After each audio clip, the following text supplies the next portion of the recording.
इस वीडियो में दी जाने वाली जानकारी सिर्फ एजुकेशनल पर्पस के लिए है, ना कि कोई मेडिकल एडवाइस। आपको कोई भी मेडिकल प्रॉब्लम है तो आप अपने डॉक्टर की सलाह लें। बीपी, आपने अपने फैमिली में या आस पड़ोस में बीपी की प्रॉब्लम से जूझ रहे पेशेंट्स को देखा ही होगा। बीपी की प्रॉब्लम जितनी कॉमन है उतनी ही डेंजरस भी हो सकती है। हेल्थ थ्रेट्स फ्रॉम हाई और लो बीपी। बीपी के ज्यादा ही हाई या फिर ज्यादा ही लो होने पर हमें heart attack, heart failure, stroke, shock, kidney diseases, sexual dysfunction, यहाँ तक कि मल्टी ऑर्गन डैमेज तक का भी सामना करना पड़ सकता है। High BP can be A silent killer. ऐसा मैं ये क्यों कह रहा हूँ? हो सकता है कि ये प्रॉब्लम मुझे हो या आपको भी हो, लेकिन हमें इसके बारे में पता ही ना हो, क्योंकि अक्सर ऐसा भी पाया जाता है कि लोगों का बीपी हाई या लो हो जाता है लेकिन इसके कोई भी सिम्टम्स नोटिस में नहीं आते हैं। अगर कभी कोई सिम्टम नोटिस में आ भी जाता है लेकिन हमें उसके बारे में पता नहीं होता, इसलिए हम उसे इग्नोर कर देते हैं। ये सुनकर आपको पैनिक होने की भी जरूरत नहीं है, क्योंकि इन दिनों छोटे छोटे क्लिनिक्स में भी जब भी कोई पेशेंट किसी और वजह से भी डॉक्टर को कंसल्ट करने के लिए जाता है तो तब डॉक्टर आपका बीपी चेक कर लेता है। अगर वो चेक ना भी करे तो अगली बार जब आप हॉस्पिटल जाओगे तो चेक करवा लेना। ये प्रॉब्लम इतनी कॉमन और सीरियस है तो इसे हमें थोड़ा समझ लेना चाहिए ताकि हम अपनी हेल्थ का ख्याल रख पाएं। इस वीडियो को एंड तक जरूर देखिए, बिना स्किप करें, क्योंकि आपको बहुत कुछ सीखने को मिल सकता है। वीडियो तो आपको पसंद आने ही वाली है, सो अभी से इस वीडियो को लाइक कर देना और चैनल पर नए हो तो सब्सक्राइब भी कर लेना, क्योंकि इसी तरह का कंटेंट हम आगे भी लेकर आने वाले हैं जिसमें हम आपको एजुकेट करने की कोशिश करेंगे। तो चलिए समझते हैं कि ये बीपी आखिर होती क्या है। What is BP? बीपी का फुल फॉर्म होता है ब्लड प्रेशर। हमारी बॉडी के अंदर जो खून के बहाव का प्रेशर होता है उसी को कहते हैं ब्लड प्रेशर। हमारी बॉडी में ब्लड वेसल्स का एक मैसिव नेटवर्क होता है। ये एक रोड नेटवर्क की तरह होता है जिसमें ब्लड एक व्हीकल की तरह ट्रैवल करता है और हमारे सभी बॉडी पार्ट्स को ऑक्सीजन और जरूरी न्यूट्रिएंट्स को पहुंचाने का काम करता है। ब्लड को ब्लड वेसल्स में ट्रैवल करने के लिए बहुत ही फोर्स या एनर्जी की जरूरत होती है। जैसे कि किसी भी व्हीकल को चलने के लिए इंजन उसको एनर्जी देता है, उसी तरह से यहाँ पे ब्लड को ट्रैवल करने के लिए एनर्जी कौन प्रोवाइड करता है? हमारा हार्ट अपने वेंट्रिकल्स को कॉन्ट्रैक्ट और रिलैक्स करता है ताकि जो ब्लड वेसल्स हार्ट से कनेक्टेड हैं उनके जरिए हार्ट ब्लड को पूरी बॉडी में पंप कर सके या फिर पूरी बॉडी से ब्लड रिसीव कर सके। हार्ट के साथ दो तरह के ब्लड वेसल्स कनेक्टेड होते हैं। एक है आर्टरीज, जिसे हम ग्राफिकली रेड कलर में रिप्रेजेंट कर रहे हैं, और दूसरे हैं वेन्स, जिन्हें हम ग्राफिकली ब्लू कलर में रिप्रेजेंट कर रहे हैं। आर्टरीज का काम होता है ब्लड को हार्ट से सभी बॉडी पार्ट्स तक पहुंचाना, और वेन्स का काम होता है ब्लड को सभी बॉडी पार्ट्स से हार्ट तक पहुंचाना। ब्लड प्रेशर को समझने से पहले हमें हमारी बॉडी में ब्लड सर्कुलेशन किस तरह से काम करता है ये समझना होगा। हमारा ब्लड सर्कुलेटरी सिस्टम कुछ इस तरह दिखता है। इस ब्लड सर्कुलेटरी सिस्टम को हम 2 पार्ट्स में डिवाइड करेंगे। पहला, जिसमें ब्लड का रोटेशन हार्ट और लंग्स के बीच होता है, इसे हम पल्मोनरी सर्कुलेशन कहते हैं। जैसे इस सर्कुलेटरी सिस्टम का नाम पल्मोनरी है, उसी तरह से इस सिस्टम में इन्वॉल्व्ड आर्टरीज को हम पल्मोनरी आर्टरीज कहेंगे और वेन्स को हम पल्मोनरी वेन्स कहेंगे। ये था हमारा ब्लड सर्कुलेटरी सिस्टम का एक हिस्सा। और दूसरा हिस्सा वो है जिसमें ब्लड का रोटेशन हार्ट और सभी बॉडी पार्ट्स में होता है, इसे हम सिस्टेमिक सर्कुलेशन कहते हैं। उसी तरह से इस सिस्टेमिक सर्कुलेशन में इन्वॉल्व्ड आर्टरीज को हम सिस्टेमिक आर्टरीज कहते हैं और वेन्स को हम सिस्टेमिक वेन्स कहते हैं। सिस्टेमिक सर्कुलेशन और पल्मोनरी सर्कुलेशन, इन दोनों का कॉम्बिनेशन ही मिलकर बनता है हमारा ब्लड सर्कुलेशन का सिस्टम। तो चलिए देखते हैं कि ब्लड इस सिस्टम में किस तरह से फ्लो करता है।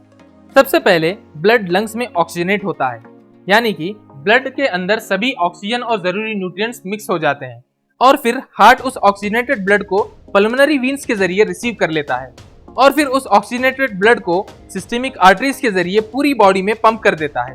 जैसे ही इस ब्लड से ऑक्सीजन और न्यूट्रिएंट्स बॉडी के हर सेल में ट्रांसफर हो जाते हैं, वो ब्लड डीऑक्सीजनेट हो जाता है और फिर उस डीऑक्सीजनेटेड ब्लड को हार्ट सिस्टेमिक वेन्स के जरिए रिसीव कर लेता है और पल्मोनरी आर्टरीज के जरिए उस डीऑक्सीजनेटेड ब्लड को लंग्स में भेज देता है ताकि वो ब्लड फिर से ऑक्सीजनेट हो पाए और ये साइकिल फिर से रिपीट हो पाए। इस तरह से ये साइकिल चलता ही रहता है ताकि हमारी बॉडी को सही अमाउंट में ऑक्सीजन और न्यूट्रिएंट्स मिलते रहें, जिससे हमारे सभी ऑर्गन्स प्रॉपर्ली फंक्शन कर पाएं। तो इस तरह से हमारे बॉडी में ब्लड का सर्कुलेशन होता रहता है। अगर ये ब्लड की सर्कुलेशन का प्रेशर कम हो जाए तो बॉडी को उसके जरूरत के हिसाब से ऑक्सीजन और न्यूट्रिएंट्स नहीं पहुंच पाएंगे, जिसकी वजह से हमारी बॉडी ठीक से फंक्शन नहीं कर पाएगी। चक्कर आना, विजन ब्लर होना, जल्दी थकान होना, इस तरह के प्रॉब्लम्स हो सकते हैं। अगर ये प्रेशर ज्यादा ही कम हो जाए तो सही अमाउंट में ऑक्सीजन और जरूरी न्यूट्रिएंट्स की कमी की वजह से मल्टी ऑर्गन डैमेज हो सकता है या फिर शॉक जैसी बड़ी प्रॉब्लम्स भी हो सकती हैं। और अगर ये ब्लड प्रेशर बहुत ही ज्यादा हो जाए तो heart attack, heart failure, stroke, kidney diseases, sexual dysfunction, peripheral artery diseases जैसी बड़ी परेशानियां हो सकती हैं। तो चलिए देखते हैं कि इस ब्लड प्रेशर को डायग्नोस किस तरह से किया जा सकता है। हम अपने ब्लड प्रेशर को किस तरह से चेक कर सकते हैं। जब हार्ट न्यूट्रिएंट और ऑक्सीजन से भरे हुए ब्लड को सिस्टेमिक आर्टरीज के जरिए पूरी बॉडी में पंप करता है तो उस प्रेशर को हम मेजर करते हैं। लेकिन ये ब्लड प्रेशर हमारी बॉडी की एक्टिविटी के हिसाब से कम या ज्यादा भी हो सकता है। अगर हम चल रहे हो तो थोड़ा ज्यादा हो सकता है, अगर हम रेस्ट में हो या फिर सो रहे हो तो नॉर्मल हो जाएगा, अगर हम रनिंग कर रहे हो तो बीपी ज्यादा भी हो जाएगा। हमारी बॉडी के एक्टिविटी के हिसाब से उसकी एनर्जी की रिक्वायरमेंट अलग अलग होती है। उसी रिक्वायरमेंट को पूरा करने के लिए हार्ट ब्लड को पंप करने की स्पीड बदलता रहता है। तो फिर हम किस तरह से ब्लड प्रेशर को रिकॉर्ड कर सकते हैं? हमें रेस्टिंग पोजीशन में ब्लड प्रेशर को रिकॉर्ड करना होगा। ये ब्लड प्रेशर हमारे बॉडी में अलग अलग लोकेशंस में भी अलग अलग हो सकता है। तो इस ब्लड प्रेशर को मॉनिटर करने के लिए एक स्टैंडर्ड लोकेशन को कंसीडर करना होगा, जिसके रेफरेंस से हम ब्लड प्रेशर को मॉनिटर कर पाएंगे। इसलिए अपर आर्म की जो आर्टरी होती है उसे स्टैंडर्ड प्लेस कंसीडर कर लिया गया है। तो इस लोकेशन की आर्टरी में ब्लड जिस प्रेशर से फ्लो होता है उसी को हम कहते हैं blood pressure. Upper arm artery को तो हमने स्टैंडर्ड प्लेस कंसीडर कर लिया है, लेकिन मेजर कैसे करेंगे? बीपी मेजर करने के लिए एक डिवाइस का इस्तेमाल होता है जिसे हम कहते हैं स्पाइग्मोमैनोमीटर। अगर हम अपर आर्म आर्टरी का ब्लड प्रेशर स्पाइग्मोमैनोमीटर से मेजर करते हैं तो नॉर्मल वैल्यूज होनी चाहिए 120/80 mmHg। ये mmHg का मतलब क्या होता है? Height of mercury in millimetre. जो एक स्पाइग्मोमैनोमीटर में मेर्क्यूरी के कॉलम में मेर्क्यूरी की हाइट होती है उसी को हम यहाँ पे mmHg से डिनोट कर रहे हैं। अभी तो डिजिटल बीपी मेजरिंग डिवाइसेस भी आ रहे हैं, लेकिन उन्हें भी mmHg यूनिट को ही स्टैंडर्ड कंसीडर करके बनाया जाता है। अब ये यहाँ पे दो नंबर्स क्या हैं? 120/80। 120 होता है सिस्टोलिक प्रेशर और 80 होता है डायस्टोलिक प्रेशर। तो चलिए समझते हैं कि सिस्टोलिक और डायस्टोलिक प्रेशर्स क्या होते हैं। जब हार्ट अपने वेंट्रिकल्स को कॉन्ट्रैक्ट करके ब्लड को आर्टरीज में पंप करता है तो आर्टरीज में ब्लड का प्रेशर थोड़ा बढ़ जाता है। इस बढ़े हुए प्रेशर को हम कहते हैं सिस्टोलिक प्रेशर। और जब हार्ट ब्लड को पंप करने के बाद रिलैक्स होकर अपने वेंट्रिकल्स को ब्लड से रिफिल करता है तब आर्टरीज में प्रेशर थोड़ा कम हो जाता है। इस कम प्रेशर को हम डायस्टोलिक प्रेशर कहते हैं। अमेरिकन हार्ट एसोसिएशन के मुताबिक ब्लड प्रेशर को 5 कैटेगरीज में डिवाइड किया गया है। ब्लड प्रेशर को नॉर्मल तब कंसीडर किया जाएगा जिसमें आपका सिस्टोलिक प्रेशर 120 से कुछ कम और डायस्टोलिक प्रेशर 80 से कुछ कम हो। इस प्रेशर को हम नॉर्मल बता सकते हैं। अगर सिस्टोलिक प्रेशर थोड़ा सा बढ़ जाए और 120 to 129 के बीच पहुंच जाए तो उसे हम थोड़ा एलिवेटेड प्रेशर कह सकते हैं। अगर सिस्टोलिक प्रेशर थोड़ा और बढ़ जाए, 130 से 139 के बीच रिकॉर्ड हो या फिर डायस्टोलिक प्रेशर 80 to 90 के बीच पहुंच जाए तो इसे हम हाई ब्लड प्रेशर का पहला स्टेज कह सकते हैं, यानी कि हाइपरटेंशन का फर्स्ट स्टेज हम इसे मान सकते हैं। अगर आपका सिस्टोलिक प्रेशर 140 या उससे ऊपर पहुंच जाए या फिर डायस्टोलिक प्रेशर 90 से ऊपर चला जाए तो इसे हम सेकंड स्टेज ऑफ हाइपरटेंशन कह सकते हैं।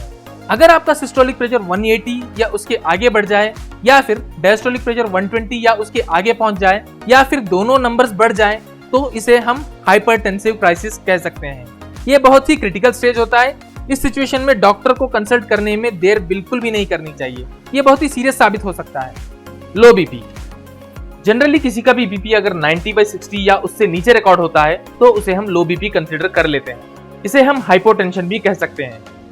लो बीपी ज्यादातर किसी भी अंडरलाइंग डिसीज की वजह से भी हो सकता है या कहीं और रीजंस भी हो सकते हैं। लो बीपी की प्रॉब्लम उतनी ज्यादा कॉमन नहीं है जितनी कि हाई बीपी की प्रॉब्लम है। Risk factors of high BP. वैसे तो हाई बीपी के रिस्क फैक्टर्स बहुत सारे हैं, लेकिन जो फैक्टर्स मुझे ज्यादा इंपॉर्टेंट लगे मैं उन्हीं फैक्टर्स को यहाँ पर आपसे शेयर कर रहा हूँ। First one, lack of physical activity.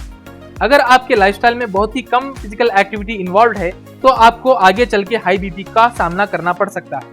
Unhealthy food habits. अगर आपके फूड में ज्यादा अमाउंट में साल्ट, सोडियम या प्रिजर्वेटिव्स होते हैं या आप जंक फूड या बाहर का खाना ज्यादा खाते हो तो आपको भी बीपी का सामना करना पड़ सकता है। ओवरवेट। अगर आपका वजन जरूरत से ज्यादा है तब भी आपको हाई बीपी की प्रॉब्लम को फेस करना पड़ सकता है। Over consumption of alcohol. अगर कोई अल्कोहल को हद से ज्यादा कंज्यूम करता है तो उसे भी हाई बीपी का खतरा हो सकता है। Using tobacco. तंबाकू का इस्तेमाल करने वाले या स्मोकिंग करने वाले भी इस लिस्ट में आ सकते हैं। Over stress. अगर आपका लाइफस्टाइल बहुत ही स्ट्रेसफुल है, आप बहुत ही ज्यादा स्ट्रेस ले लेते हो छोटी छोटी बातों पर, तो आपको भी इस परेशानी का सामना करना पड़ सकता है। What can be done to avoid high BP? हम हाई बीपी की प्रॉब्लम को किस तरह से अवॉइड कर सकते हैं? फिजिकल एक्टिविटीज को अपनी लाइफ का पार्ट बनाइए। रोजाना कुछ टाइम थोड़ा एक्सरसाइज के लिए या फिर वॉकिंग के लिए निकाल लीजिएगा। Second one, healthy diet. अपनी अनहेल्दी डाइट को हेल्दी डाइट से रिप्लेस कीजिए। थोड़ा साल्ट और सोडियम का इंटेक कट करिए और प्रिजर्वेटिव एडेड फूड से बचिए। Third one, get in shape. अगर आपका वेट जरूरत से ज्यादा है तो उसे कम करिए और अपनी बॉडी को सही शेप में मेंटेन करिए, इससे हार्ट पर लोड कम होगा। Fourth one, control your alcohol consume. अगर कोई ज्यादा अल्कोहल कंज्यूम करता हो तो उसे कंट्रोल में करें, हो सके तो अल्कोहल छोड़ दें। Fifth one, stay away from tobacco. अगर कोई किसी भी तरह से तंबाकू का इस्तेमाल करता हो तो जल्द से जल्द उसे छोड़ने की कोशिश करें। अगर स्मोकिंग भी करते हो तो ये भी बहुत ही हानिकारक साबित हो सकता है, आपका ब्लड प्रेशर बढ़ सकता है।